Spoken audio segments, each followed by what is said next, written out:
बिस्मिल्लाहिर्रहमानिर्रहीम अस्सलाम वालेकुम। आज हम बनाने जा रहे हैं क्विक कुक हलीम नेशनल वालों की। यहाँ पर मेरे पास उनका डब्बा है और इसके अंदर हम देखते हैं कि क्या है। इसके अंदर पैकेट हैं 2 अदद। एक पैकेट है उसके ऊपर ए लिखा हुआ है और उसके साथ ही उसका दूसरा पैकेट है उसके ऊपर लिखा हुआ है पैकेट बी। पैकेट ए जो है ये दालें हैं जो ग्राइंड की हुई हैं और पैकेट ए के अंदर मसाला है। यहाँ पर मेरे पास है कटा हुआ प्याज और लहसुन अदरक कुटा हुआ।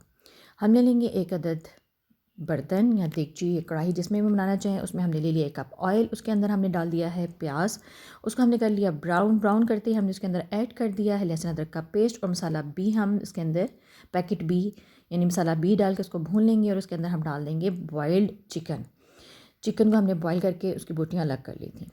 अच्छा जी, उसको अच्छे से भून लिया। उसके बाद हमने एक डोंगा ले लिया, उसके अंदर मैं पैकेट ए में से थोड़ा सा दालें जो हैं वो डालूँगी और साथ पानी डालूँगी, उनको अच्छे से मिक्स करूँगी। फिर थोड़ा सा पानी और डालूँगी, फिर थोड़ा दालें और डालती जाऊँगी।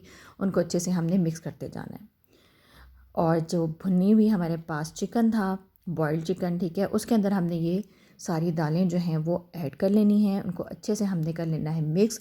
और जो डोंगा था उसके अंदर मज़ीद हमने थोड़ा सा पानी डाल देना है, तकरीबन 1 से 2 कप, और उसको अच्छे से मिक्स करके हमने सारा पानी जो है वो डाल देना है बाकी चिकन वाले मसाले और दालों के अंदर।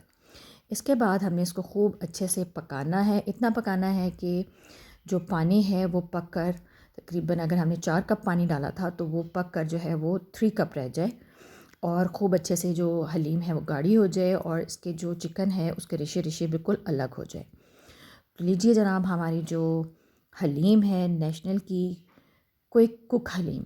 हलीम जो है वो ठंडा होने के बाद गाढ़ी हो जाती है, तो इस हिसाब से आपने इसको थिक रखना है या गाढ़ा करना है।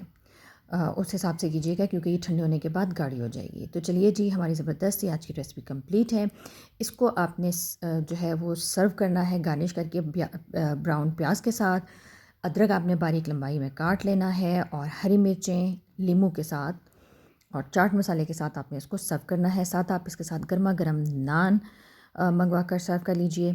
इजाज़त दीजिए, उम्मीद करती हूँ रेसिपी आपको पसंद आई होगी। इंशाल्लाह फिर मिलेंगे किसी नई रेसिपी के साथ। अल्लाह हाफ़िज़। अस्सलामु अलैकुम वरहमतुल्लाहि वबरकातुहू।